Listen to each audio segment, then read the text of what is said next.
एक साइड पे होता है इफ़, प्लस में सिंपल, मैं ऐसे ही लिख रही हूँ सिंपल प्रेजेंट या फिर प्रेजेंट इंडेफिनेट, आप ये समझ जाना मैं बोल रही हूँ तो। और नेक्स्ट साइड में होता है हमारे simple present as it is या फिर प्रेजेंट इंडेफिनेट, यानी दोनों साइड हमारी सेम होती है, ठीक है, ये दोनों साइड हमारी सेम होती हैं, ठीक है। If you work hard with me you will get selected, अगर तुम मेरे साथ मेहनत करते हो, अगर तुम मेरे साथ हार्ड वर्क करते हो तो तुम सिलेक्ट हो जाओगे। कब हो जाओगे? विल, फ्यूचर में सिलेक्ट हो जाओगे, लेकिन मेहनत कब करनी है? If you work hard with मी, अभी करो मेहनत। जय हिंद एवरीवन। तो आज के इस वीडियो में मैं बात करने वाली हूँ एयरफोर्स के एक ऐसी टॉपिक की जो कि इंग्लिश में हर बारी पूछा जाता है, जिसका नाम है कंडीशनल सेंटेंसेस। तो जैसा कि आप लोगों ने अगर इंग्लिश अभी शुरुआत की होगी पढ़ने की, तो आपको सबसे पहले आपने सिलेबस देखा होगा, तो आपको पता होगा कि कंडीशनल सेंटेंस कितने इंपॉर्टेंट है, जबकि ये होते टोटली 3 टाइप्स में है, बट इनकी फॉर्म्स टोटली हम 4 टाइप में पढ़ते हैं। अगर ज़ीरो कंडीशनल वैसे इतना इंपॉर्टेंट नहीं होता है, बट फिर भी ये 4 टाइप्स में हम कह सकते हैं, और इसमें से एक टाइप हर एक शिफ्ट में आना तय है। तो इसलिए आज के इस वीडियो में मैं आपको सारे कंडीशनल के रूल और एकदम अच्छे से एग्जांपल्स के साथ समझाने वाली हूँ, जो कि इसके बाद आपको कोई भी वीडियो देखने की नीड नहीं होगी रिगार्डिंग कंडीशनल सेंटेंसेस। तो जैसा कि आप लोगों को पता है कि हमारी एक वॉरियर सीरीज़ चली हुई है, जिसमें मैं आपको पूरी ग्रामर कंप्लीट करवाने वाली हूँ। अभी तक मैंने काफ़ी सारी वीडियोस अपलोड भी कर दी है, तो नहीं देखी तो वो जाके प्लेलिस्ट बनी हुई है, आप वो जाके देख सकते हो। तो चलिए शुरू करते हैं। सबसे पहले हम बात करते हैं कंडीशनल सेंटेंसेस होते क्या हैं। तो देखो, कंडीशनल सेंटेंस ऐसे सेंटेंसेस होते हैं जिसमें कुछ ट्रूथ यानी जनरल ट्रूथ या नॉर्मल सेंटेंसेस के बारे में बात की जाती है, जिसमें आपको एक कंडीशन दी होती है, उसका आपको रीज़न बताना होता है, यानी कंडीशन और रीज़न होता है, ठीक है। तो ये टोटली वैसे तो 4 टाइप्स में होता है, यानी zero conditional, first conditional, second conditional and third conditional sentences, ठीक है। तो सबसे पहले मैं बात करने वाली हूँ कि जीरो कंडीशनल सेंटेंसेस होते क्या हैं। ये होता है कोई जर्नल ट्रूथ, फैक्ट या फिर कोई हैबिट जो कि 100% उसकी पॉसिबिलिटी होती है। यानी कोई भी चीज़ है, जब हम कहते हैं ना कि यार ये 100% होगा, इसमें 1% भी कम नहीं है, ये 100% है, ठीक है, आपको ये आएगा ही आएगा। ये जैसे मैंने आपको बताया कि ये आएगा ही आएगा, ये 100% श्योरिटी है। तो इसलिए इसमें होता है कोई जर्नल ट्रूथ हो, फैक्ट हो या फिर कोई हैबिट हो, जो कि हम बदल नहीं सकते। अगर कोई जर्नल फैक्ट है वो भी नहीं बदल सकते, कोई हैबिट है हमारी वो भी नहीं बदल सकते, वो हमारी मतलब एक 100% की हैबिट हो जाती है कि मुझे ये करना ही करना है, ठीक है। तो इसके अगर मैं स्ट्रक्चर की बात करूँ तो इसमें सबसे पहले आता है इफ़ प्लस में सब्जेक्ट की वर्ब की फर्स्ट फॉर्म या फिफ्थ फॉर्म। अगर मैं वर्ब की अगर मैं फर्स्ट फॉर्म की बात करूँ, तो लाइक अगर मैं एग्जांपल दूँ, तो जैसे गो है, ये वर्ब की फर्स्ट फॉर्म हो गई, ठीक है। और अगर वही मैं वर्ब की फिफ्थ फॉर्म की बात करूँ तो ये हो जाएगी गोज़, ठीक है। जहाँ पे एस या ई एस का यूज़ करते हैं तो वो फिफ्थ फॉर्म हो जाती है। आई होप कि आप लोगों को पता होगी कि first, second, third, fourth, fifth ये फॉर्म्स कैसी होती है, ठीक है। उसके बाद अगर बात करते हैं हम if plus subject plus verb की फर्स्ट या फिर फिफ्थ फॉर्म प्लस में ऑब्जेक्ट, और उसके बाद आता है सब्जेक्ट प्लस वर्ब की फर्स्ट फॉर्म, फिफ्थ फॉर्म या ऑब्जेक्ट। मतलब अगर मैं इसे इजी वे में बताऊं तो ये होता है लाइक हमारा एक साइड पे होता है इफ़ प्लस में सिंपल, मैं ऐसे ही लिख रही हूँ सिंपल प्रेजेंट या फिर प्रेजेंट इंडेफिनेट, आप ये समझ जाना मैं बोल रही हूँ तो। और नेक्स्ट साइड में होता है हमारे simple present as it is या फिर प्रेजेंट इंडेफिनेट, यानी दोनों साइड हमारी सेम होती है, ठीक है, ये दोनों साइड हमारी सेम होती हैं, ठीक है। तो अगर मैं इसकी बात करूँ कि इसमें क्या लिखा हुआ है, तो जैसा कि आप लोग देख सकते हो कि यहाँ पे मैंने पूरा फॉर्मूला लिखा हुआ है कि वर्ब के फर्स्ट फॉर्म या फिफ्थ फॉर्म जो कि हमारी सिंपल होती है, एंड इस साइड भी वर्ब की फर्स्ट फॉर्म या फिफ्थ फॉर्म होती है। तो एग्जांपल के साथ आपको अच्छे से समझ में आएगा। बस ये याद रख लेना कि दोनों साइड में सिंपल प्रेजेंट टेंस का यूज़ होता है, दोनों साइड में सिंपल प्रेजेंट टेंस ही आएगा। If you heat water it boils, अगर आप पानी को गर्म करते हो तो वो बॉयल होता है, मतलब लाइक गर्म करते हो तो उसमें भाप निकलती है। तो ये तो सब चीज़ सबको पता है ना, ये एक जनरल ट्रूथ हो गया, if you heat water it boils, ठीक है। तो ये जनरल ट्रूथ हो गया, और फिर उसके बाद फैक्ट भी हो गया, कुछ भी कह सकते हैं आप इसे। If it rains the ground gets wet, अगर बारिश होगी तो ग्राउंड तो मतलब कीचड़ तो होगा ही ग्राउंड पे, तो ये भी एक जनरल ट्रूथ कह दो, फैक्ट कह दो, कुछ भी कह दो, ये तो होना ही होना है, ठीक है। Next, when you heat ice it melts, अगर तुम बर्फ़ को गर्म करोगे या बर्फ़ जब पिघलेगी तो वो पिघल तो जाएगी ना, अगर आप बर्फ़ को गर्म करोगे तो वो पिघल जाएगी। तो यानी ये जो तीनों चीज़ें हैं ना, इसे आप या तो जनरल ट्रूथ कह दो या फिर कोई फैक्ट कह दो, ये बदल कभी नहीं सकती। अगर तुम वाटर को गर्म करोगे तो वो बॉयल होता है, अगर बारिश होगी तो ग्राउंड गीला होगा ही होगा। नेक्स्ट, अगर when you heat ice it melts, ठीक है। तो आई होप कि आप लोगों को समझ में आ रहा होगा कि इसका मतलब सिर्फ इतना है कि कोई भी जनरल ट्रूथ हो उसे आप बदल नहीं सकते, उसकी होने की 100% की पॉसिबिलिटी है। और ये बहुत ईजी होता है कंडीशनल में, आगे आपको थोड़ी सी ध्यान रखने की ज़रूरत है। For example, if you heat water eventually it boils, no error, बिल्कुल सही है। Teacher told the students during their EVS class that if plants do not get enough water they might die. यानी क्या कहती है, teacher told the students during EVS class, teacher ने EVS class के दौरान कहा स्टूडेंट से, if plants do not get enough water, अगर प्लांट्स को इनफ वाटर नहीं मिलता है दे माइट डाई। ये पता है जनरल ट्रूथ है कि अगर प्लांट्स को इनफ वाटर नहीं मिलेगा तो वो ख़त्म हो जाएंगे, वो मर जाएंगे। तो यहाँ पे ये माइट का यूज़ हमने क्यों किया है? माइट हमारी पास्ट को दिखा रहा है, ठीक है, यानी मे का जो पास्ट होता है वही तो होता है माइट। तो यहाँ पे माइट का यूज़ हम क्यों करें? ये तो कोई जनरल ट्रूथ हो गया ना कि अगर पानी नहीं मिलेगा तो वो मर जाएंगे। तो यहाँ से हमें माइट को हटा देना, क्योंकि ये गलत है। यहाँ पे डायरेक्ट हो जाएगा दे डाई, तो ये हो जाएगा सही। यहाँ पे सिर्फ डाई का यूज़ करना है, माइट हट जाएगा। ओके, नेक्स्ट बात करते हैं। It is sad that if plants on earth do not replenish their oxygen level continuously the vast majority of living organisms on earth will not be able to survive. ये मेरे को general truth नहीं लग रहा कि अगर plants ख़त्म होते चले जाएंगे, उनका ऑक्सीजन लेवल गिरता चला जाएगा, यानी ऑक्सीजन हमारे पास नहीं होते हैं, तो फिर living organisms on earth will not be able to survive. तो इंसान या फिर कोई भी जो भी लिविंग चीज़ें हैं यहाँ पर, लाइक एनिमल्स, बर्ड्स, कुछ भी हो सकता है, इवन ह्यूमन बींग्स, तो वो कैसे ज़िंदा रहेंगे? वो नहीं ज़िंदा रह पाएंगे। तो ये तो एक फैक्ट हो गया ना कि अगर पेड़ नहीं होंगे या अगर ट्रीज़ नहीं होगी तो हमें ऑक्सीजन नहीं मिलेगा, ऑक्सीजन नहीं मिलेगा तो हम लोग नहीं रह पाएंगे। तो अगर ये ट्रूथ है तो यहाँ पे गलती क्या है? तो यहाँ पे है, अगर हम यहाँ पे देखते हैं कि vast majority of living organisms on earth will not be able to survive. Will not मतलब वो नहीं रह पाएंगे, ये हमें संभावना बता रहे, जबकि ये ट्रूथ है कि वो सच में नहीं रह पाएंगे। ठीक है, तो यहाँ से हमें हटाना क्या होता है? यहाँ से हम हटाएंगे विल को, हटा देंगे। ठीक है, विल नॉट बी की जगह आ जाएगा द अर्थ आर नॉट, क्योंकि ये इंडेफिनेट हो जाएगा, are not be able to survive. ठीक है, क्योंकि यहाँ पे ह्यूमन बींग्स बहुत ज़्यादा हैं, इसलिए हम यहाँ पे इस का यूज़ नहीं करेंगे, आर का यूज़ करेंगे। ठीक है, और उसके बाद यही हो जाएगा कि मतलब विल को हटा के हमें इंडेफिनेट उसे डालना पड़ेगा। ठीक है, तो ये तो हो गई हमारी जो कि ज़ीरो कंडीशनल सेंटेंसेस होते हैं, जिसमें कोई भी अगर हमें जनरल ट्रूथ, फैक्ट या हैबिट्स दिखती है जो कि 100% सच है, तो उसमें हम दोनों साइड में प्रेजेंट इंडेफिनेट या फिर सिंपल इंडेफिनेट, सिंपल प्रेजेंट, आप कुछ भी कह सकते हो, दोनों साइड सिंपल प्रेजेंट का ही यूज़ होगा। ठीक है, और ये हमें पढ़ने से पता चल जाता है कि जनरल ट्रूथ है या नहीं है। ओके, तो अब मैं बात करती हूँ फर्स्ट कंडीशनल सेंटेंसेस की। ठीक है, तो देखो इसमें लिखा हुआ है कि real and possible situations in future, यानी फ्यूचर की पॉसिबिलिटी को दिखाया जाता है कि अगर आप फ्यूचर में पॉसिबिलिटी क्या है, चाहे वो कितनी भी परसेंट की पॉसिबिलिटी हो, उससे मतलब नहीं है, बट फ्यूचर की चीज़ें दिखाई जाती हैं। तो इसका जो है वो स्ट्रक्चर क्या है कि वर्ब की फर्स्ट फॉर्म या फिफ्थ फॉर्म, और उसके बाद सब्जेक्ट के बाद विल और प्लस में वर्ब की फर्स्ट फॉर्म का यूज़ किया जाता है। यानी देखो इसमें कह रहा है कि एक साइड में जो है वो प्रेजेंट, जो मैं यहाँ पे लिख रही हूँ ना, आप वही लिख लो, प्रेजेंट, ये प्रेजेंट है, इंडेफिनेट या फिर प्रेजेंट कॉन्टिन्यूस या फिर प्रेजेंट परफेक्ट, कुछ भी आ सकता है एक साइड में। एंड नेक्स्ट साइड आएगा हमारा हमेशा फ्यूचर इंडेफिनेट। ये लिख लेना कि अगर एक साइड में present indefinite, present continuous, present perfect कुछ भी आ सकता है, but in the next side आएगा फ्यूचर इंडेफिनेट, हमेशा फ्यूचर इंडेफिनेट आएगा, जो कि फ्यूचर की पॉसिबिलिटीज़ को शो करेगा। ठीक है, ओके, तो एग्जाम्पल के साथ अगर मैं समझाऊँ तो आपको बहुत अच्छे से समझ में आने वाला है। If you work hard with me you will get selected.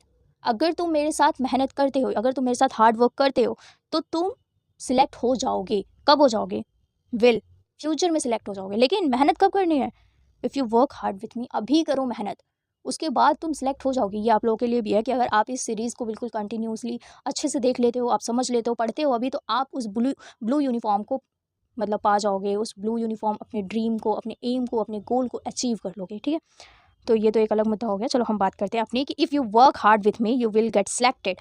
ठीक है, तो ये हो गया हमारा present indefinite, and then that is future indefinite. Okay, next है if it rains tomorrow we will cancel the picnic. मतलब कि अगर कल बारिश हुई तो हम अपनी पिकनिक को कैंसिल कर देंगे। ठीक है, next if she studies hard, अगर वो हार्ड स्टडी मतलब अगर वो मेहनत करती है, she will pass the exam, वो एग्ज़ाम को पास कर लेगी। यहाँ पे वो पिकनिक कैंसिल कर देंगे मतलब फ्यूचर में, वो सिलेक्ट हो जाएगी फ्यूचर में, वो एग्ज़ाम को पास कर लेगी फ्यूचर में। ठीक है ना। और इस साइड हमेशा प्रेजेंट इंडेफिनिट, मतलब present indefinite, present continuous, present perfect, कुछ भी आ सकता है। मेनली प्रेजेंट इंडेफिनिट आता है, बट कुछ भी आ सकता है। और इस साइड में सिर्फ और सिर्फ फ्यूचर इंडेफिनिट आएगा। ठीक है, ओके। नेक्स्ट बात करते हैं। If you permit me I will bring and show all my drawings to you. अगर तुम मुझे परमिट मी, मतलब अगर तुम मुझे परमिशन देते हो, आई will bring and show all my drawing dresses, मतलब मैं अपनी जितनी भी ड्राइंग है वो सारी चीज़ें मैं तुम्हें शो करूँगी। ठीक है, मतलब मैं तुम्हें दिखाऊंगी। अगर तुम मुझे परमिशन देते हो तो मैं तुम्हें अपनी सारी ड्राइंग्स दिखाऊंगी। तो ये क्या है, अभी तुम मुझे परमिशन दो एंड मैं तुम्हें फ्यूचर में दिखाऊंगी। ठीक है, will, that is right. Okay, तो नेक्स्ट है, if a guru is a kind of higher teacher, none of his rules hit the mark of what is intended. देखो यहाँ पे मैंने थोड़ा सा गलत लिख दिया था, तो हिज के बाद ये रूल्स है। ठीक है, तो इसमें कह रहे हैं कि if a guru is a kind of higher teacher, अगर वो गुरु जो है वो हायर करते हैं एक अच्छे टीचर्स को, none of his rules hit the mark of what is intended, मतलब वो जो रूल्स हैं वो नहीं टूटेंगे जो ये चाहते हैं। ठीक है, वो हिट नहीं होंगे। ठीक है, तो इसमें क्या दिया हुआ है, प्रेजेंट इंडेफिनेट, प्रेजेंट इंडेफिनेट। जबकि अगर वो अच्छे टीचर को हायर करते हैं तब ऐसे नहीं होंगे। कब नहीं होंगे, फ्यूचर में नहीं होंगे ना। तो यहाँ पे हमें विल का यूज़ करना चाहिए, क्योंकि अगर वो अभी अच्छे टीचर को हायर करेंगे तो फ्यूचर में जाके ऐसा कुछ नहीं होगा। तो यहाँ पे हमें हमारा जो आंसर होना चाहिए वो क्या होना चाहिए, विल हिट्स होना चाहिए। ठीक है, मतलब विल हिट होना चाहिए, वैसे हिट्स नहीं है, विल हिट होना चाहिए। ठीक है, तो यहाँ पे रूल्स के बाद यहाँ पे हमें सबसे पहले हिट से पहले क्या लगाना है, अगर मैं हिट से पहले की बात करूँ तो यहाँ पे हमें विल का यूज़ करना है, will hit. If a guru is a kind of higher teacher, none of his rules will hit the mark of what is intended. Okay, तो मैं नेक्स्ट बात करती हूँ। He will not heave a sigh of relief unless he will qualifies in written test, मतलब कि जब तक वह अपने इस रिटन टेस्ट में क्वालिफाई नहीं हो जाता है तब तक वह सांस नहीं लेगा, मतलब चैन की सांस वो जब तक नहीं लेगा। तो इसमें क्या दिया हुआ कि दोनों साइड मेरे को ना फ्यूचर कंडीशनल ही लग रहा है, दोनों साइड मुझे फ्यूचर ही लग रहा है। क्यों, क्योंकि जब तक वह रिटन क्वालिफाई नहीं कर लेता, फ्यूचर है, तब तक वह सांस नहीं लेगा, ये भी फ्यूचर है। ऐसा कैसे हो सकता है, अगर एक साइड फ्यूचर है तो एक साइड तो इंडेफिनेट होना ही पड़ेगा, वो भी प्रेजेंट इंडेफिनेट। तो देखो इसमें क्या गलत है, इसमें गलत है कि यहाँ पर विल नहीं होगा, ये विल दिया हुआ है, ओके, ये विल दिया हुआ है, ये गलत है। वो क्यों, वो इसलिए क्योंकि एक साइड होता है हमारा इंडेफिनेट जो कि प्रेजेंट इंडेफिनेट होगा, और एक साइड होगा हमारा फ्यूचर इंडेफिनेट। ठीक है, मैं इसे हटा दूँ, एक साइड होगा हमारा प्रेजेंट इंडेफिनेट, एक साइड होगा हमारा फ्यूचर इंडेफिनेट। और एक बात इसमें और है जो कि मैं नीचे समझा रही हूँ आपको, अनलेस अनटिल इफ़ के बाद कभी भी विल का यूज़ नहीं होता। ये बहुत ज़्यादा इंपॉर्टेंट है, ये मैं नेक्स्ट स्लाइड पे लिख के आपको बताती हूँ। अनलेस या फिर अनटिल या फिर इफ़ या फिर मैं बात करूँ वैन, जब ये सारे सेंटेंसेस जो है ना, ये अगर स्टार्टिंग में आ रहे हैं, मैं वैन की पर्सनली बात कर रही हूँ, अगर ये स्टार्टिंग में आ रहा है ना तो इसके बाद कभी भी जो है वो फ्यूचर का यूज़ नहीं होगा, ये गलत है। फ्यूचर का यूज़ कभी नहीं होता। अगर मैं वैन हटा दूँ तो स्टार्टिंग भी हटा दो, फिर जब भी ये तीनों सेंटेंसेस, स्पेशली आप इन तीनों को समझो कि जब भी अनलेस अनटिल या फिर इफ़ जिस भी क्लॉज में आता है उस क्लॉज में हम फ्यूचर का यूज़ नहीं कर सकते। ठीक है, तो ये एक बहुत ही ज़्यादा मेन रूल हो जाता है कि अब जब भी ये चीज़ें आती है तो वहाँ पे हम फ्यूचर का यूज़ नहीं कर सकते। ठीक है, जैसे ये देखो यहाँ पे क्या आया, अनलेस, और यहाँ पे क्या लगा हुआ था, विल लगा हुआ था, यहाँ पे हट गया, अभी थोड़ा मैंने टाइपिंग मिस्टेक की हुई है, यहाँ पे हट गया है तो यहाँ पे विल हो जाएगा। ठीक है, तो ये विल लगा था, ये जो विल है वो गलत हो जाएगा, क्योंकि ऑलरेडी पहली बात तो यहाँ पे विल लगा हुआ है। ठीक है, और दूसरी बात जहाँ पे अनलेस अनटिल इफ़ वैन ये सब चीज़ें स्टार्ट आती है ना, तो उस क्लॉज में आता ही नहीं है, विल का यूज़ होता ही नहीं है। अगर इसकी मैं ट्रिक की बात करूँ ना, ट्रिक ही कह सकते हैं इसे, उसमें आप लोग सिर्फ ध्यान ना इतना रखना कि जब भी यही चीज़ें अनटिल, अनलेस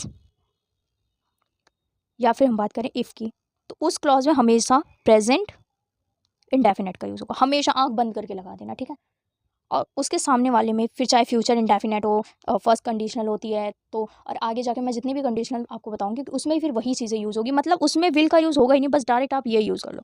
ये दिमाग में रख लो कि अगर अनटिल अनलेस इफ़ वगैरह आया हुआ है उस क्लॉज में तो उसमें विल का आप यूज़ कर ही नहीं सकते, डायरेक्ट वहाँ से विल काट देना, आपका आंसर सही हो जाएगा। अब क्लॉज कैसे समझे कि क्लॉज क्या होता है, तो देखो क्लॉज इस टाइप का होता है कि लाइक आप ये क्वेश्चन देखो, if you permit me I will bring and show all my drawings to you.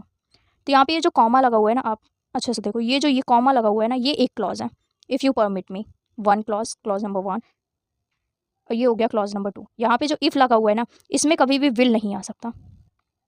कभी भी अपनी ज़िंदगी में विल नहीं लेगा ये। तो जब भी आपको अगर इफ़ में विल दिख जाए तो डायरेक्ट वो काट के आगे निकल जाओ, ठीक है। और अगर इसमें आ रहा है विल और इसमें भी विल आ रहा है तो फिर आप यहाँ से विल काट लो। काफ़ी बार ऐसा होता है ना, दोनों साइड वो विल विल दे देंगे, तो आपको फिर इफ़ वाले से काटना है, अनटिल वाले से काटना है, अनलेस वाले, जैसे यहाँ पे अनलेस है तो यहाँ से हम विल काट देंगे, ठीक है। तो ये है कुछ जो मुझे इंपॉर्टेंट लगा। नेक्स्ट बात करते हैं सेकंड कंडीशनल की, जो कि इंपॉर्टेंट है। सेकंड एंड थर्ड मुझे पर्सनली बहुत ज़्यादा इंपॉर्टेंट लगती है, क्योंकि मेरे पेपर में जो है वो सेकंड कंडीशनल आई थी, तो इसलिए ये बहुत ज़्यादा इंपॉर्टेंट हो जाती है। दोनों याद रखना। वैसे चारों बहुत ईजी है, मैंने बहुत अच्छे से समझाया है। सिर्फ आपको फॉर्मूलाज इसके याद करें, जो भी इसका स्ट्रक्चर है ना वो आपको याद करना है कि एक साइड पे कौन सा आएगा, एक साइड पे कौन आएगा, बस। बाकी आपको कुछ याद रखने की जरूरत नहीं है, बहुत ईजी है। सेकंड कंडीशनल क्या है? ये होता है हाइपोथेटिकल, इमेजिनरी और अनरियल कंडीशन, ठीक है। मैं इसे कर लेती हूँ ब्लू, ठीक है। देखो, हाइपोथेटिकल, इमेजिनरी और अनरियल सिचुएशन इन प्रेजेंट और फ्यूचर, यानी काल्पनिक होती है ये, अनरियल सिचुएशन होती है। जैसे हम इमेजिनेशन नहीं करते यार, इमेजिन मैं आज वहाँ होती, या मैंने आज वो वहाँ गई होती, या फिर मैंने आज वो किया होता, तो लाइक हमारी इमेजिनेशन पर ये बेस्ड होती है, ठीक है। जो भी हम काल्पनिक करते हैं वो सारी चीज़ें इसी में होती हैं।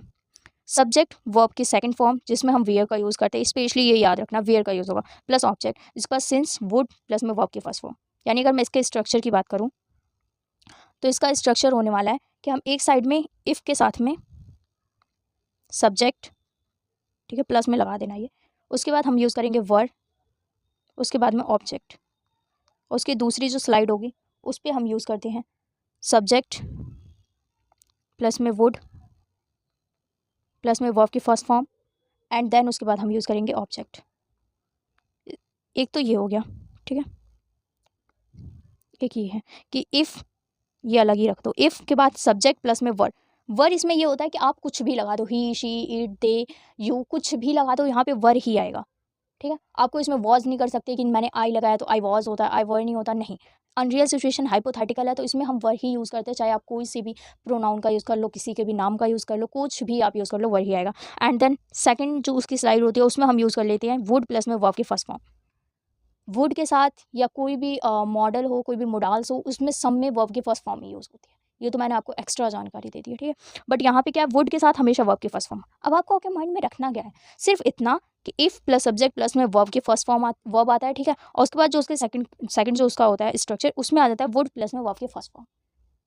यानी अगर आपको कहीं वर्ड दिखा हुआ है ना, तो उसके सामने आपको वुड प्लस वर्ब की फर्स्ट फॉर्म ही लगानी पड़ेगी। आप सेकंड फॉर्म या थर्ड फॉर्म नहीं कर सकते, या वुड को आप नहीं हटा सकते। और अगर कहीं पे वुड प्लस में वर्ब की फर्स्ट फॉर्म लगी है तो वहाँ पे फिर आपको वर्ड ही लगाना पड़ेगा, ठीक है। ओके, तो इसी में एक और होता है, अगर मैं उसकी बात करूँ तो उसमें हो जाता है कि इफ़ प्लस में सब्जेक्ट प्लस में वर्ब की सेकंड फॉर्म प्लस में ऑब्जेक्ट। अब यहाँ पे आपको सेकंड फॉर्म लिखा हुआ दिखाएगा तो आप तो ये सोचोगे ना कि सेकंड फॉर्म में तो हम तो यहाँ पे वॉज का भी यूज़ कर सकते हैं, तो ये गलत है। वही चीज़ें मैंने ईजिली आपको सिर्फ वहाँ पे वर्ड लिख के दिखा दी थी, ताकि आप कंफ्यूज ना हो कि यहाँ पे सेकंड फॉर्म में तो हम वॉज का भी यूज़ कर सकते हैं, ये गलत है। और बाकी सेम है, वही कि वुड आ जाएगा और फिर उसके बाद वर्ब की फर्स्ट फॉर्म आ जाएगी, उसके बाद ऑब्जेक्ट आ जाएगा, यही है, ठीक है।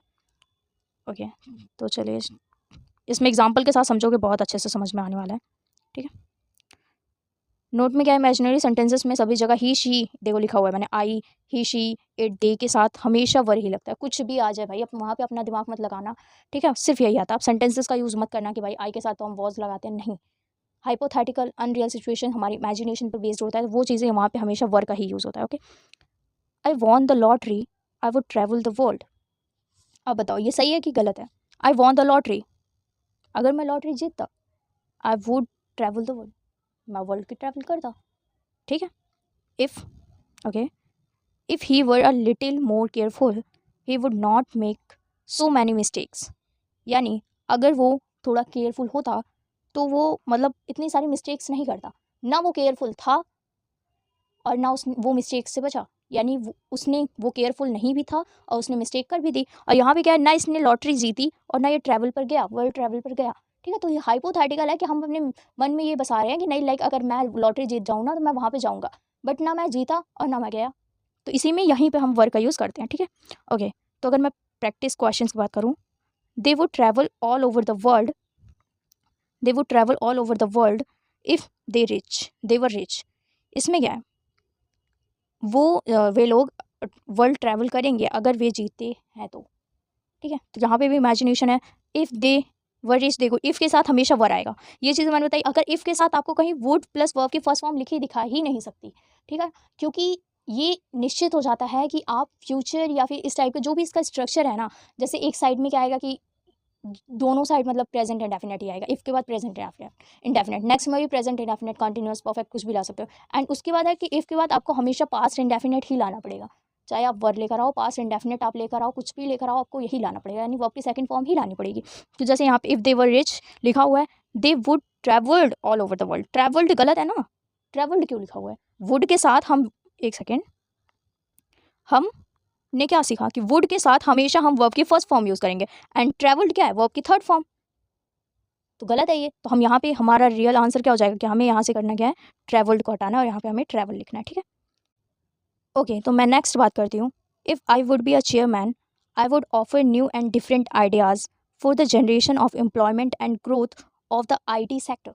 यानी इसमें क्या कह रहा है कि अगर मैं चेयरमैन मतलब होता, तो मैं एक डिफरेंट आइडियाज़ को लेकर आता, अपनी नई जनरेशन एम्प्लॉयमेंट की ग्रोथ में, IT सेक्टर की मतलब ग्रोथ में मैं नए आइडियाज़ को लेकर आता। जबकि ना मैं चेयरमैन हूँ, ना मैं लेकर आया हूँ, ये अनरियल सिचुएशन है। तो इसमें क्या दिखा हुआ है आपको, सबसे पहले दिखा if I would be a chairman, ठीक है, वुड के साथ नॉर्मल है, वुड है एक साइड में, तो वो तो ठीक हो गया, ठीक है। तो आपको मतलब ऐसे लगेगा कि if I would be a chairman, I would offer, देखो वुड डबल वुड कैसे आ सकता है ये बताओ, क्वेश्चन इसी टाइप्स में आता है। आपको ये लगेगा if I would be a chairman, ठीक तो है, इसमें गलती है इसी में गलती है, यहाँ पे भी वुड है, यहाँ पे भी वुड है, तो ऐसा कैसे हो सकता है? तो इससे पहले मैंने अभी आपको बताया था कि इफ़ के साथ वही क्लॉजेस आते हैं जो स्ट्रक्चर में बेस्ड है। तो यानी इफ़ के साथ हमेशा वर आएगा, अगर आप हाइपोथेटिकल में जा रहे हो तो वर आएगा, या तो वो आपकी सेकंड फॉर्म आएगी, दो ही चीज़ तो आ सकती है। तो यहाँ पे वुड कैसे आया? तो इसीलिए आपको यहाँ पे करना क्या है, वुड को हटाओ, वर को शिफ्ट करो।